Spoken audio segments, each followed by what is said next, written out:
Bihamdillah wassalatu wassalamu ala rasulillah wa ala alihi wa sahbihi wa mawalah wa la hawla wa la quwata illa billahi wa ba'du.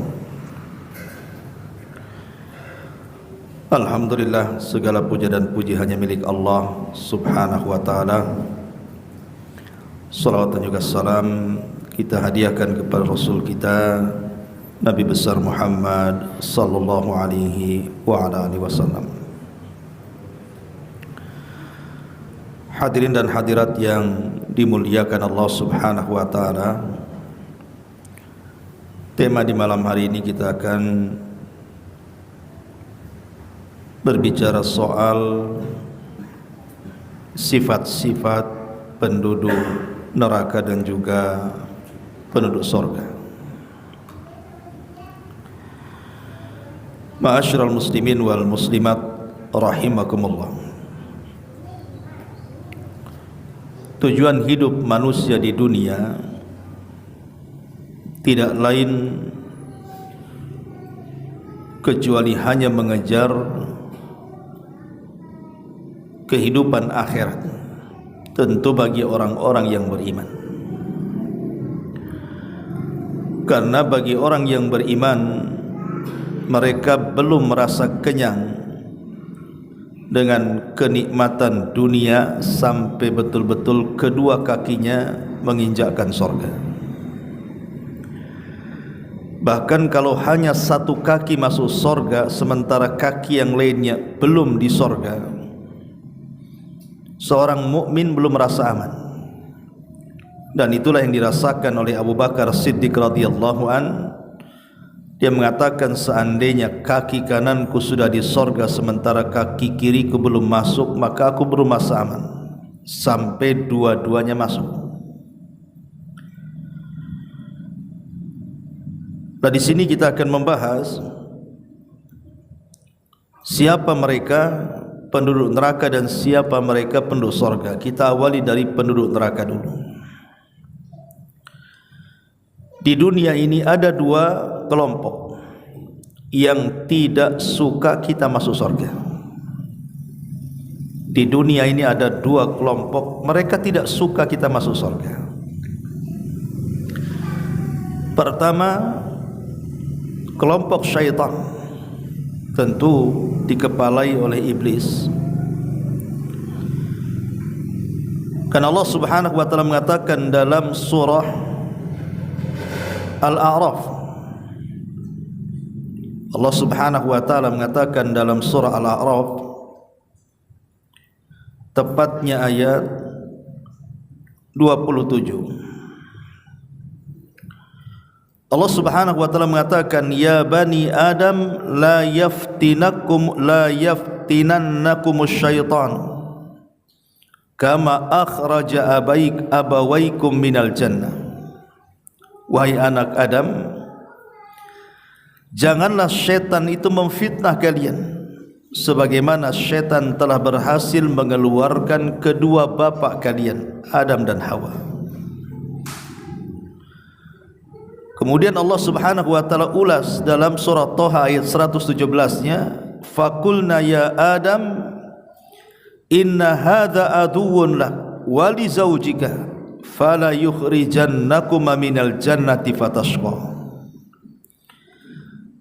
Kami katakan, wahai Adam, sesungguhnya ini maksudnya iblis adalah musuhmu dan musuh istrimu, maka jangan sampai dia mengeluarkan kalian berdua dari sorga, maka engkau akan celaka. Dari dua ayat ini bisa kita simpulkan bahwa kelompok yang pertama yang tidak suka kita masuk surga adalah syaitan. Iblis dan bala tentaranya laknatullah alaihim, mereka tidak suka kita masuk surga. Maunya mereka kita masuk neraka. Ini yang pertama. Adapun kelompok yang kedua disebutkan dalam surah Al-Qasas ayat 41. Ketika Allah subhanahu wa ta'ala membicarakan tentang para penyeru kesesatan, Allah mengatakan wa ja'alnahum a'immatan yad'una ilan nar wa yaumal qiyamati la yunsarun. Dan kami telah jadikan untuk mereka para pemimpin-pemimpin yang akan menyeru manusia ke dalam neraka, dan pada hari kiamat mereka tidak akan mendapatkan pertolongan. Maka kelompok yang kedua adalah para duat, para dai, para penyeru, tetapi yang diserukan bukan kebenaran, yang diserukan adalah kebatilan dan menyesatkan manusia dengan hawa nafsu mereka. Maka dai-dai yang mengajak kepada pintu-pintu neraka jahanam, maka mereka tidak suka kita masuk surga. Dan sekarang banyak para penyeru kesesatan itu, seperti kita lihat para kelompok liberal yang mereka mengatakan bahwa semua agama sama dan kita merdeka bisa memilih agama apa saja. Padahal Allah Subhanahu wa taala sudah mengatakan innad dina indallahil Islam, agama yang paling diridhai Allah hanyalah Islam. Wa man yabtaghi ghairal islami dinan falan yuqbala minhu wa huwa fil akhirati minal khasirin. Siapapun yang mencari agama di luar daripada Islam selain ditolak, rugi dia. Maka inilah dua kelompok tidak suka kita ini masuk ke dalam surga. Maunya dua kelompok ini kita masuk neraka. Karena manusia itu terbagi menjadi dua kelompok di akhirat, tidak ada yang ketiganya. Imma manusia digolongkan kepada kelompok dan mereka mengarah ke surga, atau kelompok yang mengarah ke neraka. Dan itu banyak disebutkan dalam Al-Quranul Karim, seperti Allah mengatakan dalam surah Al-Hasyr ayat 20, la yastawi ashabun nari wa ashabul jannah, ashabul jannati humul faizun. Tidak sama penduduk neraka dengan penduduk surga itu, karena penduduk surga itulah mereka orang-orang yang mendapatkan keberuntungan. Ma'asyiral muslimin wal muslimat rahimani wa rahimakumullah. Tentu penduduk neraka juga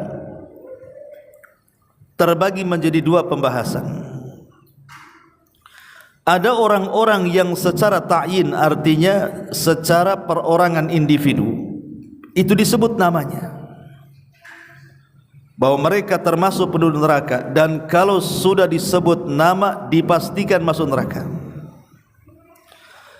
Tetapi kelompok yang kedua tidak disebut nama secara individu, tetapi disebutkan sifat-sifatnya. Adapun yang disebut nama secara individu, siapa mereka? Disebutkan oleh para ulama, orang-orang yang secara individu disebutkan bahwa mereka dipastikan masuk neraka. Pertama adalah iblis. Karena iblis sendiri yang bicara tentang dirinya sendiri. Ketika dia melihat ada orang yang sedang sujud tilawah, antum membaca Quran kemudian melewati 14 tempat dalam Quran, kalau dibaca kita disyariatkan sujud tilawah. Jadi apabila iblis melihat orang yang sedang sujud tilawah itu, maka iblis sakit hatinya dan mengatakan, hamba ini diperintahkan Allah untuk sujud, dia pun sujud, maka dia dapat surga. Tapi dahulu aku diperintahkan sujud, aku pun enggan sujud, faliyan nar, maka untukku neraka. Jadi iblis sendiri yang ngomong bahwa dia pasti masuk neraka. Ma'asyiral muslimin yang dimuliakan Allah Azza wa Jalla. Kemudian yang kedua yang disebut namanya adalah Fir'aun dan juga kaumnya, sebagaimana disebutkan dalam surah Hud ayat 98. Kemudian yang ketiga, Imra'atu Nuh wa Imra'atu Lut, istrinya Nabi Nuh dan istrinya Nabi Lut. Secara tegas Allah Subhanahu wa taala berfirman di dalam surah At-Tahrim ayat 10, Wa dharaballahu mathalan lilladzina kafaru imra'ata Nuhin wa imra'ata Lut kanata tahta 'abdaini min ibadina salihaini fa khanatahuma falam yughniya anhuma minallahi syai'a wa qila dkhulan nara ma'ad dakhilin. Allah telah mempermisalkan untuk orang-orang kafir dua wanita, satu istri Lut dan satunya istri Nuh, padahal dua-duanya berada di bawah hamba kami yang saleh, tapi keduanya berkhianat, dan keberadaan dua nabi yang mengasuhnya atau yang ada di sampingnya tidak bermanfaat bagi keduanya di sisi Allah Subhanahu wa taala. Dan Allah katakan waqila dkhulan nara, maka masuklah kalian berdua ke dalam neraka ma'ad dakhilin, bersama orang-orang yang masuk di dalamnya. Lihat, Allah Subhanahu wa taala secara khusus menyebutkan siapa? Istri Nuh dan istri Lut. Apa dosa istri kedua nabi ini? Dan apa pengkhianatan keduanya? Tentu kita tidak mungkin memahami keduanya selingkuh, tidak. Istri Nabi tidak mungkin selingkuh, Nabi manapun. Tapi pengkhianatan keduanya adalah bicara soal risalah. Jadi istri Nuh itu, kalau Nuh mendapatkan wahyu dari Allah, maka yang pertama mengatakan gila kepada suaminya itu istrinya sebelum kaumnya. Harusnya kan istrinya yang pertama beriman kan. Ini tidak, yang pertama menentang istrinya malah sebelum kaumnya menentang. Kemudian istrinya Lut bekerja sama dengan preman pasar. Jadi kalau ada tamu laki-laki datang ke rumah Lut, dia cemburu seolah-olah Lut itu melakukan homo sama dengan kaum Lut yang lainnya. Maka dia pun kemudian meletakkan kayu bakar, kemudian menghidupkan kayu itu, kemudian asapnya ngepul ke langit. Nanti asap itu sebagai sinyal, datanglah orang-orang jahat pasar, datang ke rumah Lut, kemudian menculik laki-laki yang sebagai tamu Lut, kemudian diperkosa dan dibunuh. Itulah pengkhianatan dua wanita yang jahat ini, padahal dua-duanya istri Nabi lah ya. Menunjukkan apa? Hidayah itu milik Allah, bukan milik kita. Sekelas Nuh dan Lut saja tidak mampu menarik kedua istrinya. Ini yang ketiga. Yang keempat, Abu Lahab dan juga istrinya. Bahkan diturunkan satu surat yang sangat pendek, bayangkan. Surat ini tidak diselipkan dalam surah Al-Baqarah atau diselipkan dalam surah Ali Imran. Nanti sedikit yang baca, karena jarang orang baca Al-Baqarah, Ali Imran itu. Tetapi surat ini disendirikan menjadi surat paling pendek dalam Quran, sehingga anak kecil pun baca, terutama Pak Imam, masih itu aja yang dibaca. Tabbat yada abi lahabi wa tab ma aghna anhu maluhu wa ma kasab sayasla naran dzata lahab wa imra'atuhu hammalatal hatab fi jidha hablum min masad. Celaka kedua tangan Abi Lahab dan celaka. Abi Lahab ini bukan nama asli. Nama aslinya Abdul Uzza. Abu Lahab ini kunyah, karena gantengnya maka disebut Lahab, cahaya yang memancar dari api. Tapi orang ganteng sesat percuma juga ya. Jadi Allah mengatakan, kenapa Allah kemudian tidak menyebut nama aslinya, malah kunyahnya? Karena kalau disebut nama aslinya Abdul Uzza itu nama kesyirikan, hamba Uzza. Makanya Quran tidak menerima nama kesyirikan. Makanya diambil kunyahnya, Lahab, Abu Lahab. Dan untuk menjadi ibrah, kalau Quran menyebut nama aslinya dengan meninggalnya Abu Lahab, selesailah kisahnya sampai di situ. Tapi ketika dengan menyebut kunyah gelarnya, tidak menyebut namanya, artinya Abu Lahab itu tidak satu, tetapi akan muncul Abu Lahab yang lainnya sampai hari ini, bahkan sampai kiamat dibangkitkan. Akan muncul banyak Abu Lahab, orang-orang yang menentang agama. Tabbat siada abi lahabi wa tab ma'ad aghna anhu maluhu wa makasab. Tidak akan manfaat bagi dia anak dan seluruh daya usaha dia dan kekayaannya. Karena Abu Lahab itu kan sesumbar di hadapan orang-orang. Kalau yang dikatakan si Muhammad itu benar, enggak ada masalah, kata Abu Lahab. Bosnya akan masuk neraka yang menyala-nyala, katanya. Aku ini banyak anaknya, anakku sukses semua, aku banyak hartanya, dan aku bisa sogok tuh malaikat-malaikat penjaga neraka itu. Coba dia mau nyogok malaikat, Abu Lahab nih. Maka Allah bantah, ma aghna anhu maluhu wa ma kasab. Enggak ada gunanya di akhirat tuh keturunan dan hartamu, hei Abu Lahab. Bahkan tidak ada pun hartamu yang dibawa ke sana, mau nyogok pakai apa? Hartamu ditinggal di dunia dan anakmu akan terpisah di akhirat. Bahkan saya selana orang zata lahab, engkau akan masuk ke dalam neraka yang menyala-nyala. Wa mra'atuhu, begitu juga istrinya Ummu Jamil, Arwa bintu Harbin, hammalatal hatab, yang suka membawa kayu bakar kemana-mana. Bukan berarti istri Abu Lahab tukang kayu, tidak. Maksudnya membawa kayu bakar itu karena suka mengadu domba. Zaman sekarang ini suka menyebarkan hoax, jadi netizen jahat, ya. Suka nyebarkan hoax tentang Nabi, ya. Dan banyak pula pengikut mak-mak seperti dia itu, karena dia sampai menjual perhiasannya, bahkan kalungnya pun dicopot dan dijual untuk menandai penyebaran hoax itu. Jadi kumpulkan mak-mak sezaman dia, kemudian disebar, dikasih upah. Taulah kalau mak-mak sudah ngomong, gongnya itu cepat itu dibandingkan bapak-bapak yang ngomong kan, ya. Kemudian fi jidiha hablum mim masad, di lehernya akan dikalungkan sabut api. Kenapa? Karena dia sudah mencabut perhiasan di lehernya untuk menyebarkan hoax, sebagai mendanai. Makanya al jaza min jinsil amal, balasan disesuaikan dengan amalannya.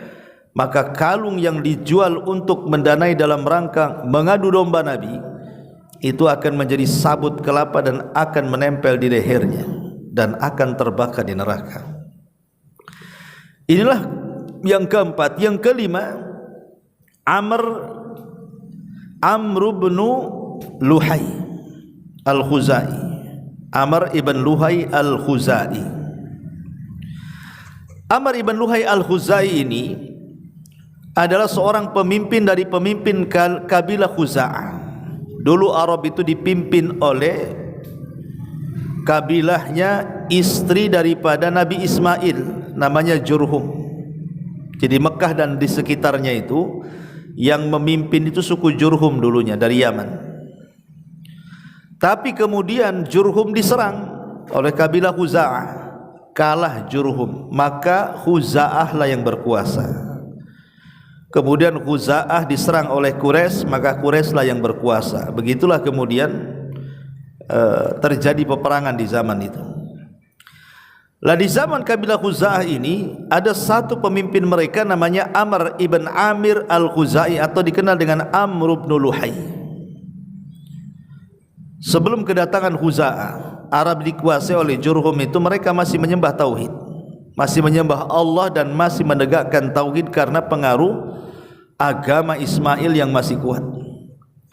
Tetapi dengan seiringnya waktu dan kekalahan Jurhum oleh kabilah Khuza'ah, tergeruslah ajaran tauhid sampai datang seorang laki-laki pemimpin Khuza'ah namanya Amr ibn Luhai.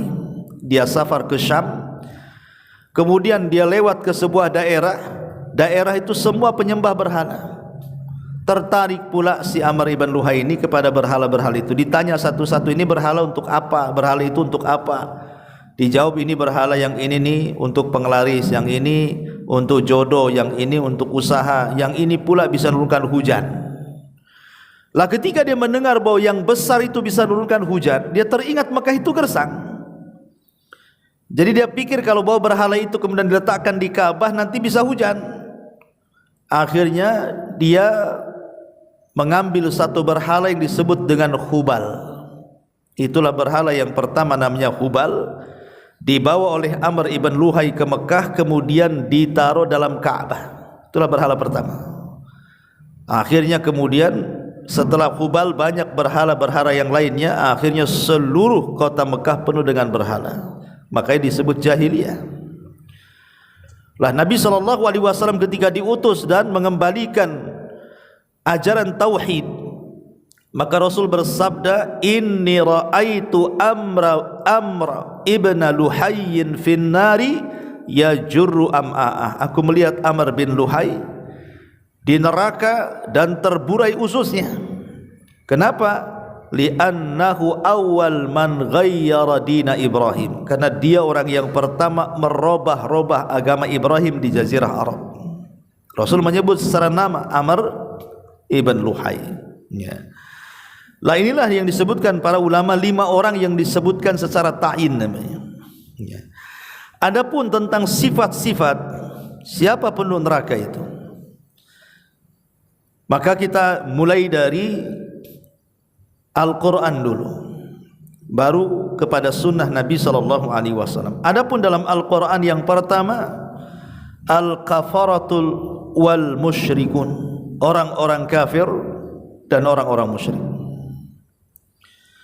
Allah Subhanahu wa taala berfirman dalam surah Al-A'raf ayat 40, innal ladzina kadzdzabu bi ayatina wastakbaru anha la tufattahu lahum abwabus sama wa la yadkhulunal jannah hatta yalijal jamalu fi sammil khiyat kadzalika najzil mujrimin. Sesungguhnya orang-orang yang mendustakan ayat-ayat kami dan mereka sombong, tentu yang dimaksud adalah orang-orang kafir dan musyrik, maka tidak akan dibukakan kepada mereka pintu-pintu langit saat kematiannya, dan mereka tidak akan masuk ke dalam sorga sampai ada cerita unta masuk ke liang jarum. Mustahil ada unta masuk ke lubang jarum. Benang aja kadang-kadang susah itu kalau minusnya jarak dekat tuh, nggak masuk-masuk. Unta pula masuk ke lubang jarum, gimana caranya? Kecuali jarumnya gede kan itu. Jadi orang-orang musyrik dan orang-orang kafir selamanya tidak akan masuk surga. Mereka akan tetap di neraka.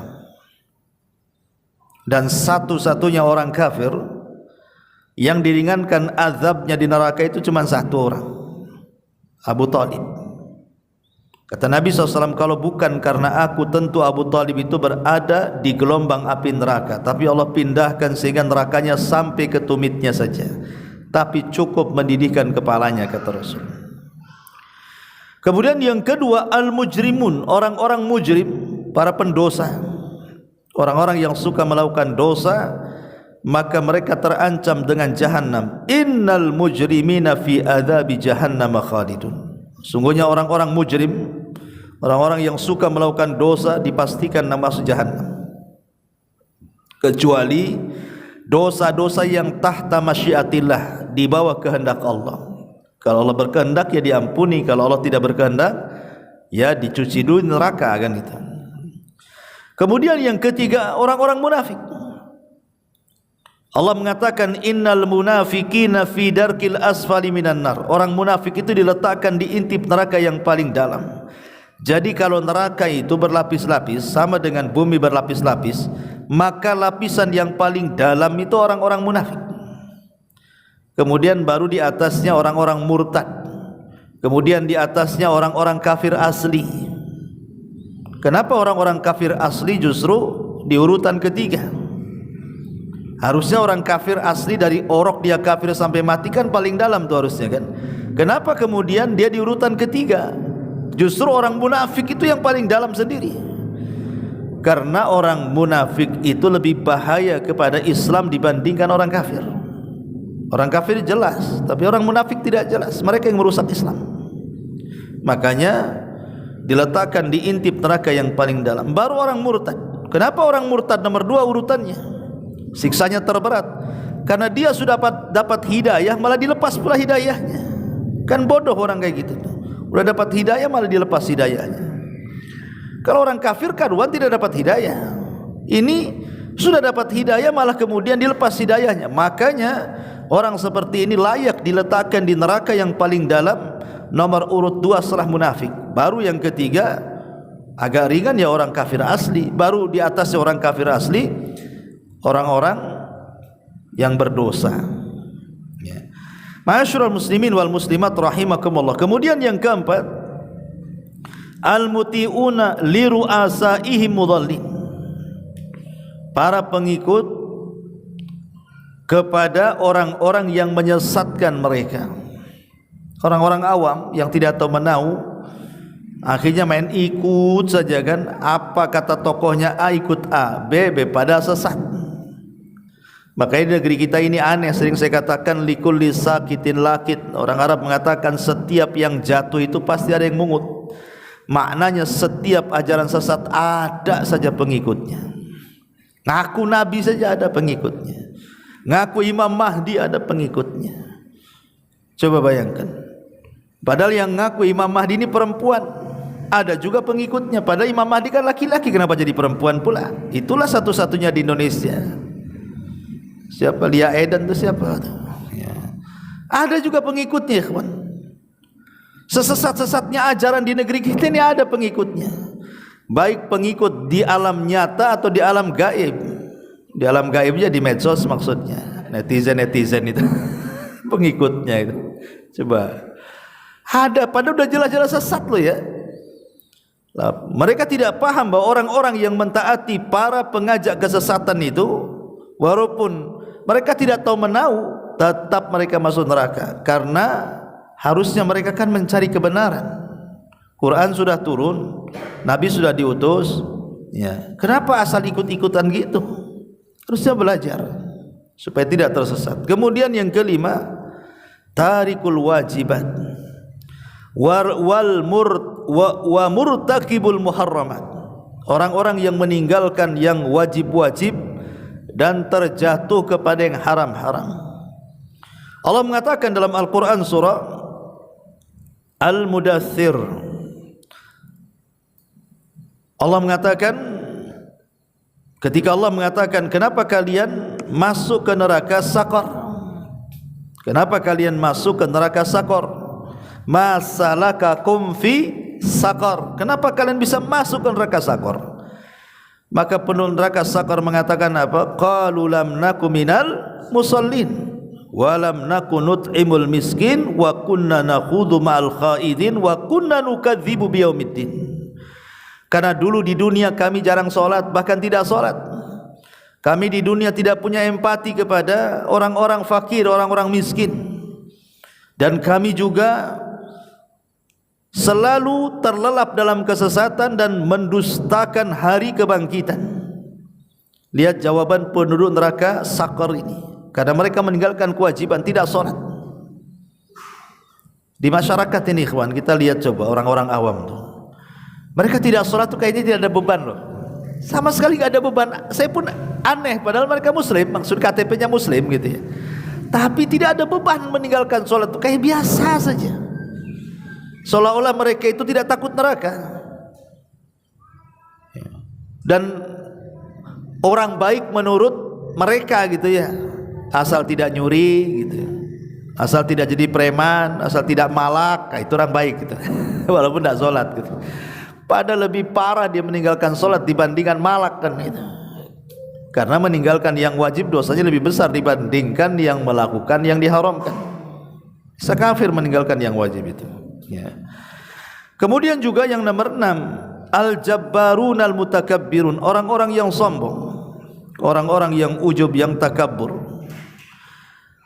Nabi SAW mengatakan nanti pada hari kiamat neraka itu akan mengeluarkan leher. Jadi neraka itu punya leher, keluar lehernya. Kemudian dia mengatakan wukiltu bisalasin, katanya, aku diperintahkan Allah untuk menelan 3 kelompok. Lah salah satunya apa? Aku diperintahkan untuk menelan kepada al-jabbarun al-mutakabbirun, orang-orang yang sombong. Bahkan belum masuk neraka saja, di akhirat badan mereka dikecilkan, kecil seperti semut, sehingga dia terseok-seok takut terinjak orang-orang besar itu ya. Karena dia merasa besar di dunia, Allah kecilkan badannya di akhirat. Sekarang kau merasa besar, itulah jaza min jinsil amal namanya. Kemudian yang nomor 7, orang lemah yang tidak memiliki kekuatan, tetapi mereka hanya mengikuti kesesatan. Kemudian juga mereka tidak peduli dengan keluarga dan harta. Kemudian juga para pengkhianat. Kemudian orang-orang bakhil dan orang-orang yang suka berdusta. 3 kelompok ini disebut dalam satu redaksi hadis. Kata Nabi SAW, wa ahlun nari khamsatun. Penduduk neraka itu ada 5 kelompok. Al-dha'iful ladhi la zabra lahu alladhina hum fikum tabaun.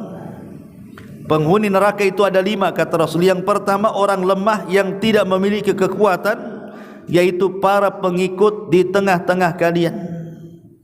Mereka orang-orang awam yang jahil, mengikuti tokoh-tokoh sesat, suruh ke timur, ke barat katanya. Padahal mereka sudah miskin di dunia, masuk neraka pula di akhirat, kasihan jadinya. Kemudian yang kedua kata Rasul, la yabtaguna ahlan wala malan.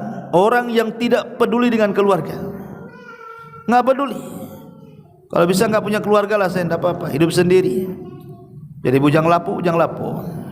Ada orang yang kemudian nggak peduli, padahal berkeluarga itu separuh agama kan itu.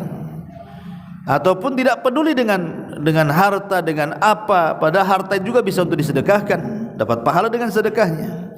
Pokoknya hidupnya nggak ada kepedulian sama sekali, tidak dunia tidak akhirat. Ya. Kemudian yang ketiga, wal khain alladzi la yakhfa lahu tama'un wa in daqqa illa khanahu.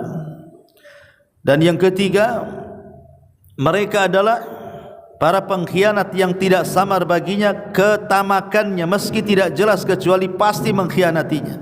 Para pengkhianat, para penjilat dan para pengkhianat. Kemudian Nabi mengatakan, wa rajulun la yusbihu wa la yumsi illa wa huwa yukhadi'uka an ahlika wa malik. Seorang laki-laki tidak siang tidak malam dan dia suka mendustakan kamu, menipu kamu tentang keluarga dan harta. Ya, tukang suka dusta. Dan yang kelima, orang bakhil. Ya. Kemudian yang nomor 8, al-ji'dhari wal jawal. Ji'dhari itu artinya orang yang kasar. Jawal itu orang yang keras kepala. Orang yang lisannya kalau ngomong itu kan ada di masyarakat, Masya Allah, kalau ngomong itu nyelekit kan itu. Kasar, kasar-kasarnya. Nama-nama binatang keluar. Nama-nama sepeda masih mending, nama-nama binatang dia keluar itu. Ya. Kemudian kadang-kadang setan-setan pun keluar.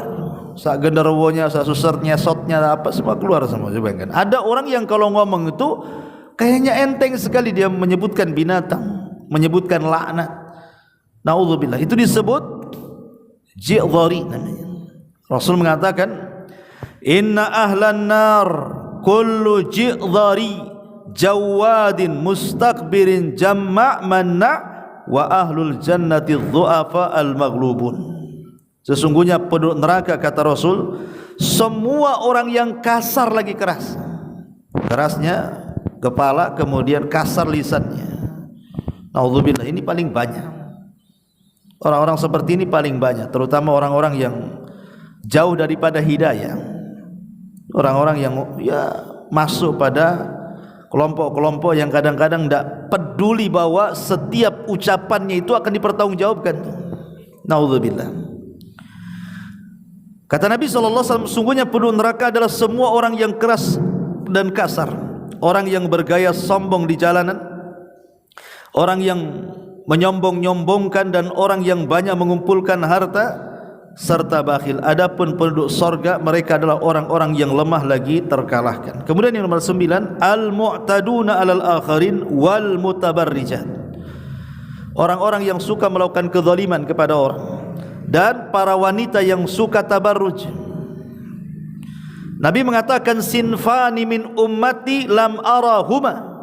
Ada 2 kelompok kata Rasul, aku tidak pernah melihat. Artinya di zaman Nabi tidak ada. 2 kelompok ini adanya di zaman sekarang. Dan itu nubuah. Rasul bicara 14 abad yang silam, sekarang jadi kenyataan. Kata Nabi SAW, yang pertama, kaumun ma'ahum siyatun mithlu adnabil baqar yadribuna bihan nas. Ada sebuah kaum itu yang tidak pernah diletakkan pecut di bahunya. Mereka suka memukul-mukul orang. Ini kinayah daripada munculnya orang-orang yang mudah menyakiti orang. Lihat hari ini kan pembunuhan ini, subhanallah. Kayaknya hari-hari pembunuhan. Pemerkosaan, pembunuhan. Bahkan anak-anak kecil sudah membunuh. Zaman sekarang loh ya. Belum balik sudah membunuh, memperkosa, na'udzubillah. Cemana generasi berikutnya? Ini generasi kita sekarang ini, kita dipertontonkan seperti itu. Tiba-tiba kemudian hukumannya ringan, dipulangkan pula kan itu. Akhirnya marahlah masyarakat nih. Coba kadang-kadang itulah kalau tidak menurut hukum Islam itu ya seperti itu. Selamanya tidak akan ada keadilan. Tapi kalau ditegakkan hukum Islam pasti ada keadilan. Selamanya kalau meninggalkan hukum Islam pasti tidak ada keadilan. Maka kalau ingin negara ini mendapatkan keadilan, karena kan kantor pengadilan banyak, tapi keluar dari kantor itu merasa dizalimi. Harusnya kan kalau masuk kantor pengadilan kan merasa tuh dapat keadilan. Tidak juga. Masuk kantor itu malah merasa dizalimi kan itu. Tidak mendapatkan keadilan. Kantor pengadilan banyak, yang mendapatkan keadilan sedikit. Itu yang terjadi sekarang. Kenapa? Karena tidak berhukum dengan hukum Islam, itu masalahnya. Ya. Jadi mereka ya tetap saja merasa tidak pernah mendapatkan keadilan. Kemudian yang kedua kata Rasulullah, wa nisaun kasiyatun ariyatun ma'ilatun mumilatun ru'usuhunna ka'asnibatil bukhtil ma'ilah la yadkhulunal jannah wa la yajiduna rihaha wa inna rihaha la yujadu min masirati kadza wa kadza. Kata Rasul, dan wanita-wanita yang telanjang tapi berpakaian tapi telanjang. Wanita-wanita yang berpakaian tapi telanjang, lenggak-lenggok sana sini kepala mereka seperti punuk unta yang melenggo. Mereka tidak akan masuk sorga, mencium bau sorga pun tidak akan, padahal bau sorga itu tercium sejarak ini dan itu saking jauhnya.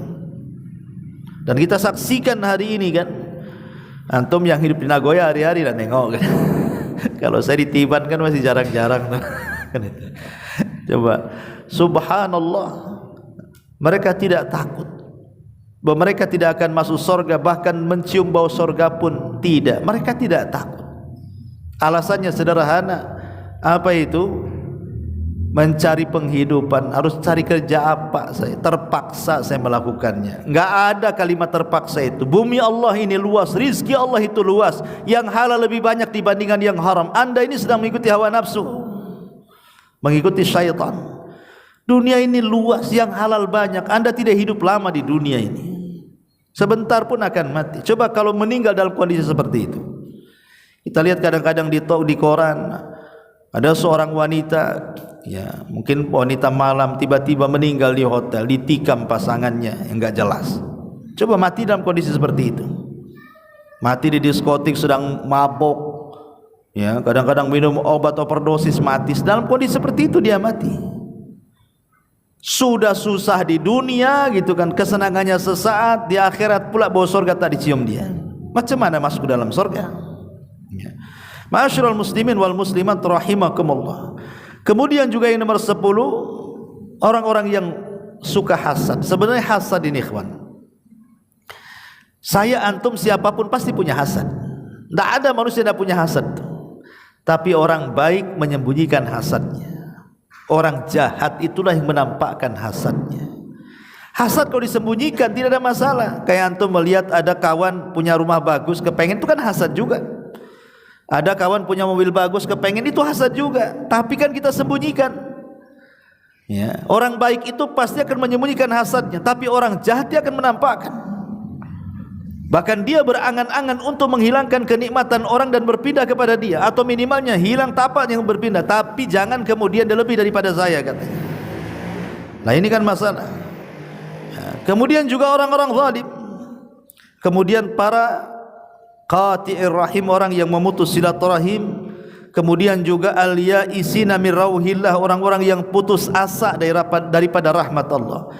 Ada orang itu di dunia karena sudah banyak dosa, mau taubat itu malas, takutnya Allah tak menerima taubatnya, akhirnya diputus asa. Padahal putus asa itu lebih besar dosanya dibandingkan dosanya sendiri. Kenapa? Karena putus asa itulah yang menghalangi orang tobat. Orang sudah mau tobat gara-gara putus asa tak jadi. Makanya kenapa putus asa itu lebih besar dosanya dibandingkan dosa yang dilakukannya. Ya. Kemudian juga al-mustahzi'ina billahi wa bi rasulihi wa bi ayatihi wa ghairihim. Dan orang-orang yang suka mengolok-olok, mencela agama, mencela nabi, mencela ayat, mencela Allah. Dan sekarang makin marak yang seperti ini, ikhwan. Subhanallah, coba. Mulai yang viral kemarin masalah jilbab dipermasalahkan. Apa salahnya jilbab? Itu kan perintah Allah dan Rasulnya. Jilbab itu bukan perintah orang tua, perintah Allah, perintah Rasul. Kalah dengan konstitusi. Coba bayangkan, kalah dengan undang-undang. Setelah diprotes, baru kemudian minta maaf. Kalau nggak diprotes, tetap jalan tuh peraturan tuh. Nah ini kan masalah-masalah yang seperti ini kan masalah-masalah riskan.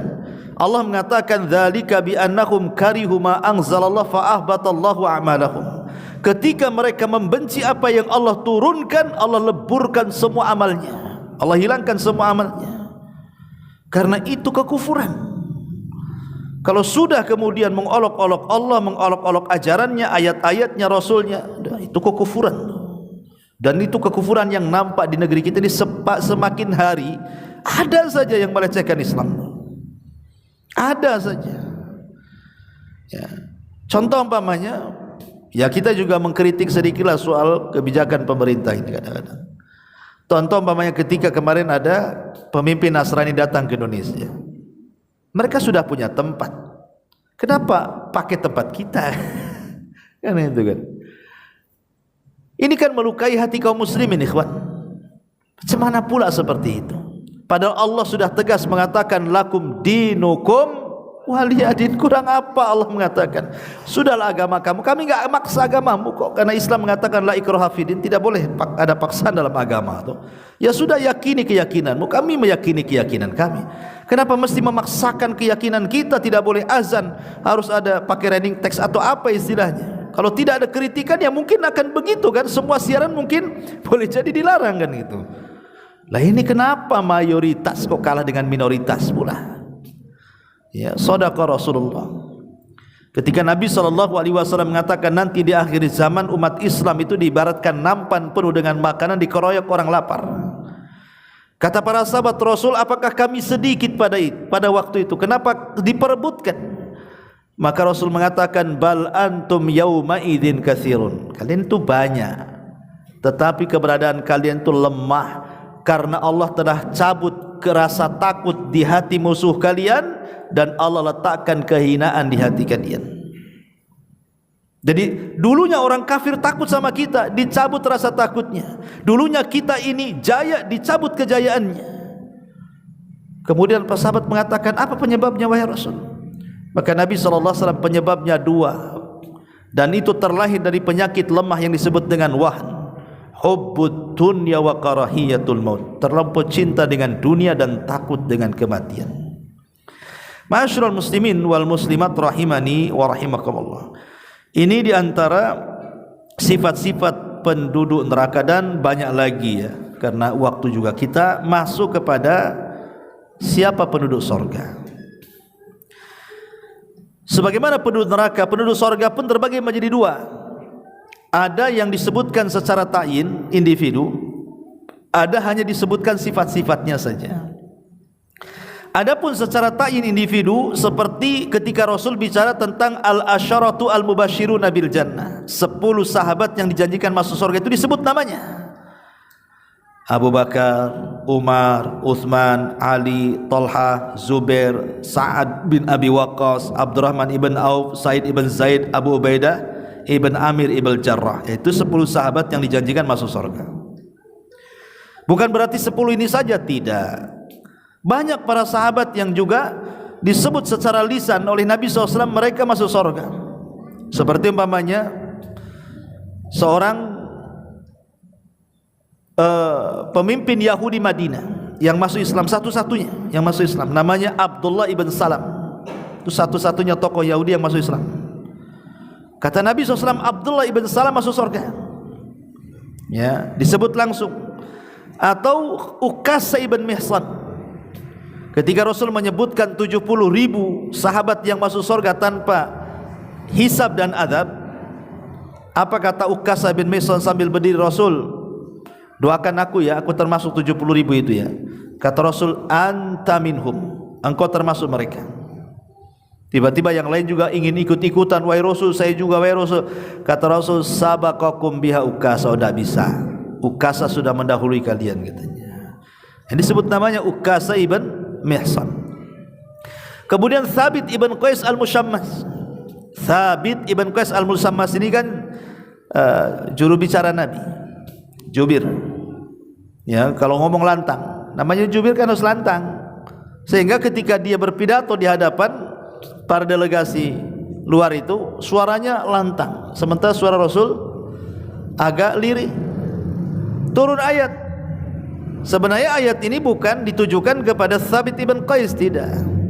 Tapi ayat ini mencela orang-orang yang mengangkat suara mereka di atas suara Nabi. La tarfa'u aswatakum fawqa sautin Nabi. Janganlah kalian mengangkat suara kalian di atas suara Nabi. Jadi seolah-olah Thabit itu jangan-jangan ayat itu menuju dirinya. Makanya habis itu dia tidak mau hadir di majelis Nabi, asyik sembunyi di rumahnya, menangis setiap hari. Jadi Rasul kehilangan, mana Thabit? Kok tidak nampak di majelis? Mana? Ya, kehilangan. Ya. Mana Thabit, kata Rasul. Jadi Rasul itu merasa kehilangan. Ya. Ma'asyiral muslimin yang dimuliakan Allah Azza wa Jalla. Maka sahabat mengatakan, Rasul Thabit, dia tidak mau keluar rumah, dia menangis setiap hari. Kata Rasul, selidiki apa yang membuat dia menangis setiap hari itu. Kata Thabit kepada sahabat yang diutus, bilang sama Rasul, aku sudah hampir putus asa karena amalanku habis gugur karena suaraku telah mendahului suara nabiku. Suaraku lebih tinggi dibandingkan suara nabiku, habislah amalanku, katanya.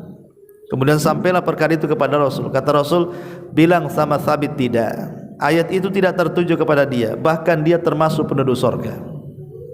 Thabit ibn Qais al-Musyammas itu orangnya kecil, hitam, ya enggak ganteng orangnya, tapi penduduk surga kan enggak milih-milih, mau ganteng pun masuk neraka juga kan itu. Tapi dia punya istri cantik, secantik-cantiknya.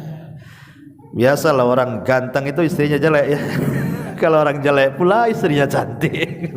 Ya kan kadang-kadang ditukar-tukar ya. Antum yang ganteng-ganteng pasti istrinya jelek. Yang jelek-jelek, oh ini istrinya antum cantik balik. Jadi istrinya ini kalau melihat Thabit jalan sama kawan-kawannya, kok jelek sendiri, kok suami saya jelek sendiri, hitam sendiri gitu. Jadi mulailah cintanya itu luntur karena suka membanding-bandingkan. Akhirnya dia menghayal pengen pisah dengan Thabit, kemudian pengen punya suami yang ganteng-ganteng. Itu pikiran dia. Akhirnya dia datang kepada Rasul, aku ini tidak mencela agama Thabit. Oh, kalau sholatnya nomor 1, ibadahnya nomor 1, tapi masalahnya aku takut kufur dengan dia karena sudah hilang rasa cinta. Itulah hati-hati para ibu di atas ya, jangan membanding-bandingkan suami dengan suami tetangga. Ya, jadi kayak istrinya Thabit ini jadinya. Jadi kata Rasul, maumu apa?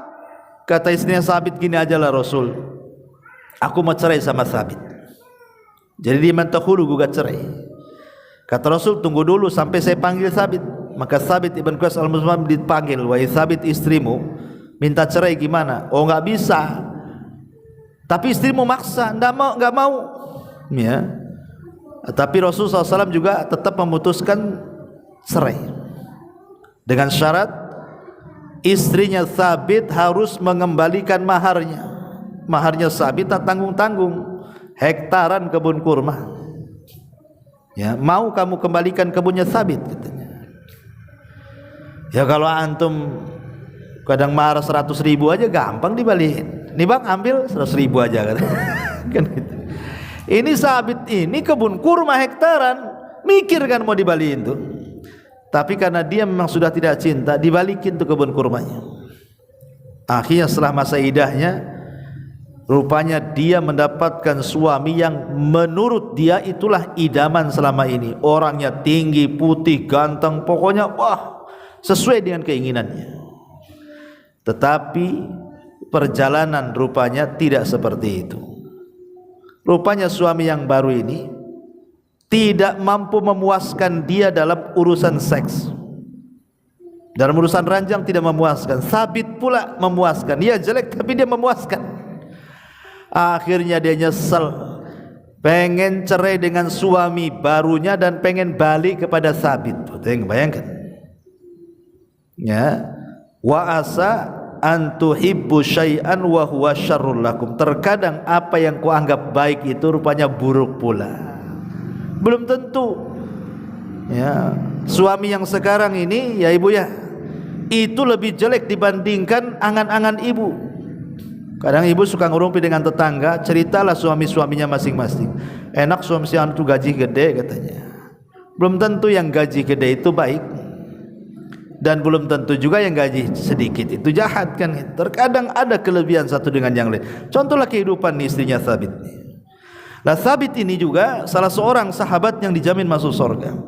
Kemudian juga Abdullah bin Mas'ud, orangnya ceking, kurus, bahkan saking kurusnya itu betisnya kayak dibungkus kulit, ada daging tuh. Jadi satu hari dia naik ke pohon kurma, datang angin, tersingkap jubahnya, nampak betis kurusnya. Sahabat tertawa. Maka Rasul mengatakan, jangan kalian mentertawakan kedua betis Abdullah bin Mas'ud, karena kalau ditimbang di hadapan Allah lebih berat dibandingkan 2 gunung Uhud katanya. Artinya di hadapan Allah itu yang ditimbang bukan berat badan. Kalau ditimbang berat badan saya untung lebih gemuk daripada antum kan. Dan yang kurus ya pasti dia akan menggemukkan sebelum mati kan. Tapi itu pula bukan sebagai dasar ditimbangnya kita pada hari kiamat. Yang ditimbang itu amalan dan catatan. Ya. Ma'asyiral muslimin yang dimuliakan Allah Azza wa Jalla. Kemudian juga Hasan dan Husain, bahkan dia akan menjadi pemimpin para pemuda di sorga. Kemudian juga Arab Badui, ya tidak disebut namanya, tapi Nabi SAW ketika Arab Badui berkata, Rasul, apakah kalau saya hanya mencukupkan yang wajib-wajib saya akan masuk surga? Kata Rasul, ya kalau engkau jujur dengan ucapanmu. Ya. Ataupun ketika Nabi SAW melihat seorang laki-laki yang sangat sahaja dan sederhana, menenteng sandal dengan rambut yang basah seolah-olah habis wudu, kata Rasul, maukah kutunjukkan siapa laki-laki termasuk penduduk surga? Maka ditunjuklah itu orangnya. Maka Abdullah ibn Amr ibn As penasaran, kenapa orang itu dikatakan penduduk surga oleh Nabi? Diintailah akhirnya.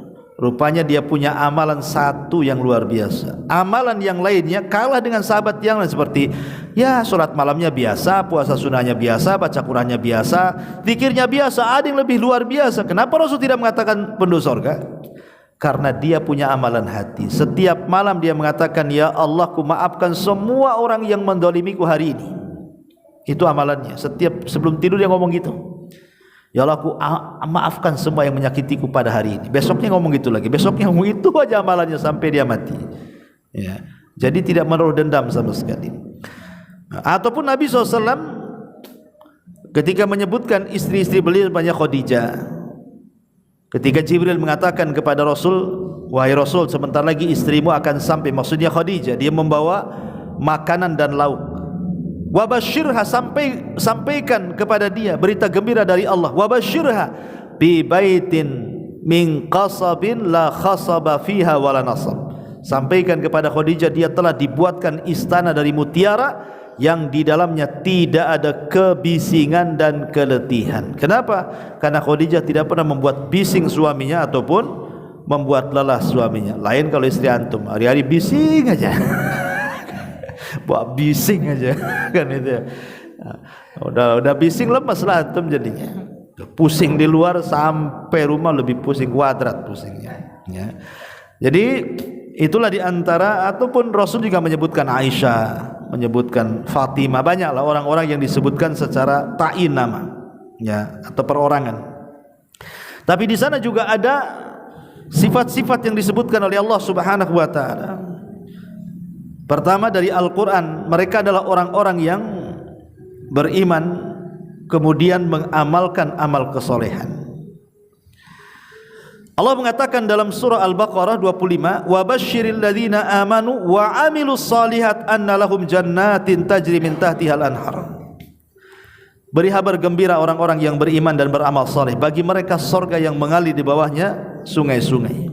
Ini pertama. Yang kedua, al-muttaqun, orang-orang yang bertakwa, orang-orang yang melaksanakan perintah dan menjauhi larangan. Allah mengatakan wa uzlifatil jannatu lil muttaqin. Allah sediakan surga itu bagi orang-orang yang bertakwa. Yang ketiga, al-muhsinun, orang-orang yang suka berbuat baik. Allah mengatakan lilladzina ahsanul husna wa ziyadah.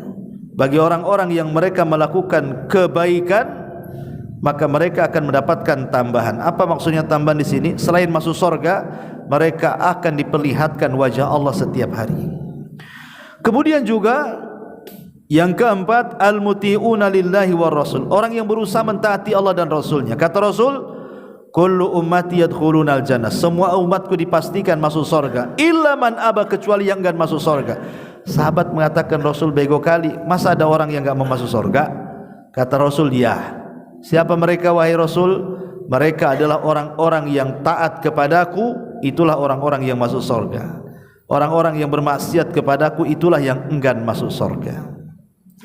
Maka Allah Subhanahu wa taala katakan, wa man yuti'illaha wa rasulahu yudkhilhu jannatin tajri min tahtihal anhar. Siapapun yang taat kepada Allah dan Rasulnya, maka Allah akan masukkan dia ke sorga-sorga yang mengalir dalamnya sungai-sungai. Kemudian yang nomor 5 adalah as-sadiqun, orang-orang yang jujur. Sebagaimana Allah mengatakan dalam surah Al-Maidah 119.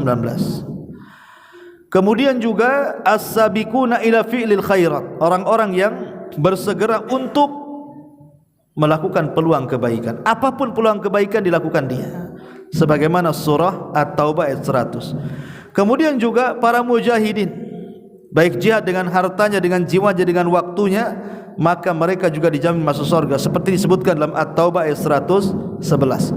Kemudian orang-orang yang khusyuk, orang-orang yang takut, orang-orang yang mampu menundukkan hawa nafsunya, maka mereka pun orang-orang yang dijamin surga, seperti Allah mengatakan dalam surah Al-Bayyinah ayat 7-8 dan An-Nazi'at ayat 40-41. Kemudian at-taibun, orang-orang yang senantiasa bertobat kepada Allah, sebagaimana Allah sebutkan dalam surah Maryam ayat 60. Ini di dalam Al-Quran. Adapun hadis-hadis Nabi, mereka orang-orang yang tidak pernah meninggalkan membaca ayat kursi setelah salat. Rasul mengatakan, man qara'a ayatal kursi fi duburi kulli salatin maktubatin lam yamna'hu min dukhulil jannah illa an yamut. Siapa yang membaca ayat kursi setelah selesai solat, maksudnya solat wajib, tidak akan mencegah dia masuk surga kecuali kematian. Artinya kalau dia mati langsung masuk surga, gitu maksudnya. Kemudian juga orang yang berdoa minta surga. Nabi mengatakan, man sa'alallah al-jannata thalatha marrat qala al-jannah Allahumma adkhilhul jannah. Barang siapa yang mengatakan, ya Allah masukkan aku ke surga, masukkan aku ke surga, maka surga akan bicara dengan Allah, ya Allah masukkan dia ke dalam surga.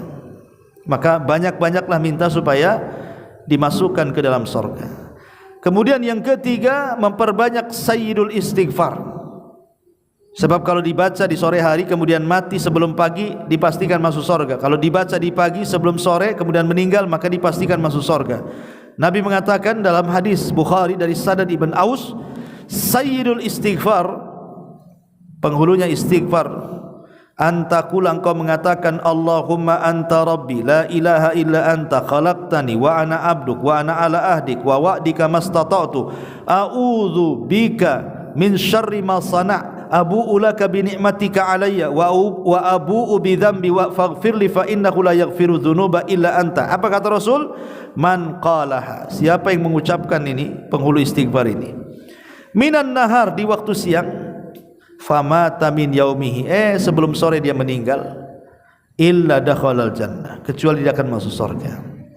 Wa man qalaha minal lail, kalau dia baca di malam hari, wa huwa muqinun bi, dan dia yakin dengan penghulu istighfar itu, famata qabla an yusbi, sebelum pagi dia meninggal, fa huwa min ahlil jannah, maka dia termasuk penduduk surga. Maka jangan tinggalkan pagi dan petang membaca sayyidul istighfar, terutama anda yang sakit-sakit parah gitu ya. Kemudian yang nomor berikutnya, doa setelah berwudu. Nabi mengatakan, ma minkum min ahadin yatawadda fayablugh aw yusbik alwudu thumma yaqul asyhadu an la ilaha illallah wahdahu la syarikalah wa anna muhammadan abduhu wa rasuluh illa futihat lahu abwabul jannati tsamaniyatu yadkhulu min ayyi abwabin syaa. Siapa di antara kalian selepas wudu kemudian membaca apa bacaannya? Asyhadu an la ilaha illallah wahdahu la syarikalah wa anna muhammadan abduhu wa rasuluh. Antum bisa juga tambah raditu billahi rabba bil islami dina wa bi muhammadan nabiyya wa rasulah. Kecuali Allah akan buka 8 pintu sorga dan kita bisa masuk dari mana pintu yang kita suka. Sikit aja bacaannya, tapi malas pula kita baca, ya. Kemudian juga menolong orang yang kesulitan. Menolong orang yang kesulitan, maksudnya orang yang kelitu hutang. Antum ngutangi uang, kemudian dia tidak bisa bayar, ya sudahlah, saya sedekahkan, karena utangnya 10.000. Kalau utangnya 10 juta ya mungkin tak mau dia ngomong gitu kan. Kalau 10.000 dah ambil aja lah, 10.000 aja kok. Tapi jangan salah, walaupun hanya 10.000, kalau antum ikhlaskan jadi sedekah dia. Nabi SAW mengatakan nanti pada hari kiamat akan didatangkan laki-laki yang tidak punya banyak kebaikan. Kebaikanmu apa? Tidak punya, katanya. Kecuali dulu aku pernah menghutangi uang, kemudian saatnya waktu dia bayar dia tak bisa bayar, aku katakan kepada dia, ya sudahlah, enggak usah bayar, aku sedekahkan. Maka Allah katakan, sebagaimana engkau membiarkan orang yang sedang kesulitan, maka hari ini juga aku masukkan kau ke dalam surga. Nah, ini diantaranya juga menghilangkan kesulitan walaupun sedikit. Makanya apa kata Nabi SAW? Man sana'a minkum ma'rufa, siapapun di antara kalian yang melakukan kebaikan, fakafi'uhu, balaslah kebaikan itu. Balas kebaikan orang yang berbuat baik itu, tentu dengan balasan yang lebih baik atau minimalnya setara, ya. Tetapi kalau tidak bisa karena tidak sanggup membalas kebaikan, maka minimalnya doakan dengan pujian. Doakan, puji dia, ya. Kalau dia berbuat baik sama kita. Tapi kalau soal utang jangan pakai doa, ya. Akhi, anda tidak bisa balas kebaikan antum yang sudah minjemi uang ana ke ana, udah saya doakan aja lah. Oh, tidak bisa kayak gitu. Bayar utangnya kan, itu ya. Kalau itu hak dengan orang, ya. Jadi ini harus dipahami. Kemudian juga yang paling rendah juga imatatul adza anit thariq. Kalau antum jalan-jalan di mana nampak ada yang membahayakan kaum muslimin, entah duri, entah jarum, entah paku, entah beling, entah apa, entah batu, singkirkan. Itu memang kecil amalannya, tapi Nabi SAW melihat ada orang di sorga itu berpindah-pindah tingkatannya, seolah-olah dia banyak amal solehnya. Ketika ditanya Rasul, kok bisa orang itu berpindah-pindah tingkatan di sorga? Iya, karena di dunia dia suka menebang ranting pohon yang mengganggu orang jalan, ya. Itu aja kerjaan dia. Ustaz, tidak bisa di kota Batam ini udah ada itu petugasnya. Kalau kita main tebang-tebang kita boleh ditangkap. gitu. Ya, jangan nebang pohon lah. Ya, antum cari jarum-jarum aja di jalan-jalan itu, takut kena ban orang, ya. Kemudian juga az-zikir, banyak berzikir kepada Allah Subhanahu wa taala. Zikir ini amalan luar biasa karena dia tanpa harus ada tempat, tanpa ditentukan dengan waktu. Bisa dilakukan anak kecil, orang dewasa, orang tua, orang sakit, orang sehat, orang safar, orang mukim, orang di darat, orang di lautan, semua bisa melakukannya zikir ini. Tapi luar biasa. Rasul mengatakan, maukah kutunjukkan kepada kalian amalan terbaik, lebih baik dibandingkan emas dan perak dalam berinfak, lebih baik dibandingkan jihad di jalan Allah, bisa membersihkan dan mengangkat derajat. Sahabat mengatakan, amal itu apa wahai Rasul, kok sampai melebihi 5 kebaikan? Kata Rasul, zikrullah, berzikir, ya. Kemudian juga diantaranya adalah qaulu la ilaha illallah, ucapan tauhid la ilaha illallah ketika di akhir hayat dia. Kata Rasul, man kana akhiru kalamihi la ilaha illallah dakhalal jannah. Barang siapa yang akhir ucapannya kalimat la ilaha illallah, dipastikan dia masuk surga. Kan itu tanda-tanda husnul khatimah. Kemudian juga salat sudah jelas. Orang yang menjaga salat maka dipastikan dia masuk surga. Tapi orang yang tidak menjaga salat bukan hanya masuk neraka, nerakanya dikumpulkan dengan Fir'aun, dengan Qarun, dengan Haman dan dengan Ubay ibn Ka'ab kata Rasul. Orang yang tidak pernah menjaga salat, bahkan tidak salat, nerakanya itu satu dengan neraka Fir'aun, dengan neraka Harun, dengan neraka Qarun, dengan Haman, dengan Ubay bin Ka'ab. Satu neraka dengan mereka, naudzubillah juga. Ya. Kemudian juga orang yang suka infak, jelas. Ya, terutama untuk menghidupi keluarga itu lebih afdal lagi. Karena infak kepada orang lain itu kelebihan dari nafkah keluarga. Kalau ada lebih setelah memberikan keluarga, ada lebih itu yang diinfakkan kepada orang. Kalau enggak ada lebih, apa yang mau diinfakkan? Ya. Kemudian husnu tarbiyatil banat. Kalau antum punya anak perempuan, didik mereka dengan baik. Karena merawat anak perempuan itu lebih berat dibandingkan anak laki-laki. Kata Nabi SAW, man kana lahu salasatu banat, siapa yang punya 3 anak perempuan, kemudian dia berusaha untuk merawatnya dengan baik, mencukupi kehidupannya, menyayanginya, faqad wajabat lahul jannah, maka diwajibkan dia masuk surga. Ya, kemudian juga husnul khuluq, baik akhlak, itu dijelaskan Rasul, amalan apa yang paling banyak orang masukkan ke dalam surga? Kata Rasul, husnul khuluq, orang yang baik akhlaknya. Dan akhlak itu dalam anggota badan terbagi menjadi 3. Pertama, leher ke atas. Yang kedua, kedua tangan. Yang ketiga, dari kepala sampai kaki. Adapun akhlak dari leher ke atas, ya namanya kepala itu macam-macam isinya. Mata, telinga, lisan, otak, kan itu ya. Kalau ini berakhlak, tidak memandang kecuali yang halal, tidak mendengar kecuali yang boleh, tidak bicara yang kasar-kasar, otaknya juga tidak ngeres, itu berakhlak. Ya. Kemudian mulutnya juga sebelum bicara sudah senyum, ketika keluar juga kata-katanya santun, karena senyum ini mempermanis kata-kata sebenarnya. Sudah santun omongannya, kemudian disertai senyum, apa enggak makin manis tuh? Sudah pamannya kasar ucapannya, matanya pula melotot, apa kayak setan tuh. Ya. Jadi itulah akhlak di kepala tuh. Kemudian kedua tangan ya maksudnya membantu orang ngangkat-ngangkatkan barang kan gitu. Adapun kemudian dari kepala sampai kaki ketika bicara, maka kalau bisa kita bicara dengan siapapun, arahkan wajah kita dan anggota badan itu kepada orang yang kita ajak bicara. Ini enggak, dia ngomong sama kita lain arahnya, kita pula ke arah lain pula, itu enggak berakhlak namanya. Oh, tapi kalau sama pejabat betul-betul diarahkan, kalau bisa pas deh. Tapi kalau sama pengemis sama apa, ngomong apa kamu? Orangnya di situ, tapi ke sini mukanya kan itu ya. Apa enggak berakhlak tuh? Itu enggak berakhlak orang kayak gitu. Jadi intinya bahwa husnul khuluq ini juga salah satu hal yang bisa memasukkan orang ke surga. Kemudian syahadatun nas. Ya. Menjadi saksi bagi manusia. Menjadi saksi kebaikan bagi manusia, bukan saksi keburukan, tidak ya maksudnya. Kemudian juga birrul walidain, silaturahim, dan berpuasa, infak, sedekah, macam-macam lah. Kalau kita mau menguraikan tentang amalan-amalan yang bisa masukkan ke dalam surga. Wallahu alam.